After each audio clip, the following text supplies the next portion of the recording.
గోదావరిలో special recipe అండి. తోటకూర కాడలు మామిడికాయ ముక్కలతో కలిపి చేసుకునే ఈ కర్రీ రైస్లోకి చాలా టేస్టీగా ఉంటుంది. ఒకసారి తప్పకుండా ట్రై చేయండి. 2 మీడియం సైజ్ ఉల్లిపాయలు ఇలా చిన్న ముక్కలుగా కట్ చేసుకొని తీసుకుందాం. ఇవి కొంచెం గోల్డెన్ కలర్ వచ్చే వరకు వేయించుకున్న తర్వాత ఇందులోకి 1 స్పూన్ అల్లం వెల్లుల్లి పేస్ట్, 1/2 స్పూన్ పసుపు పొడిని వేసుకుని 1-2 నిమిషాల పాటు వీటిని వేయించుకుందాం. ఇవన్నీ చక్కగా వేగిన తర్వాత ఇందులోకి తోటకూర కాడల్ని ఇలా మీడియం సైజ్ ముక్కలుగా కట్ చేసుకుని వేసుకోవాలండి. తోటకూర కాడలు మరీ ముదురుగా కూడా తీసుకోకూడదు, కొంచెం లేతగా ఉంటేనే కర్రీ బాగుంటుంది.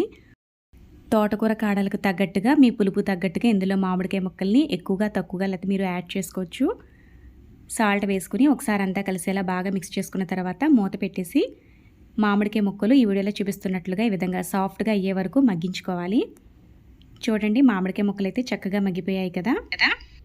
ఇందులోకి 1 స్పూన్ ధనియాలు, జీలకర్ర పొడుల్ని యాడ్ చేసుకుందాం. అలాగే మీ కారానికి తగ్గట్టుగా ఇందులో కారం యాడ్ చేసుకుందాం.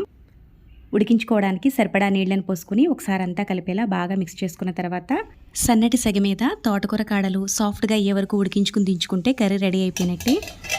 వేడి అన్నంలోకి కర్రీ చాలా టేస్టీగా ఉంటుంది. తప్పకుండా అయితే ఒకసారి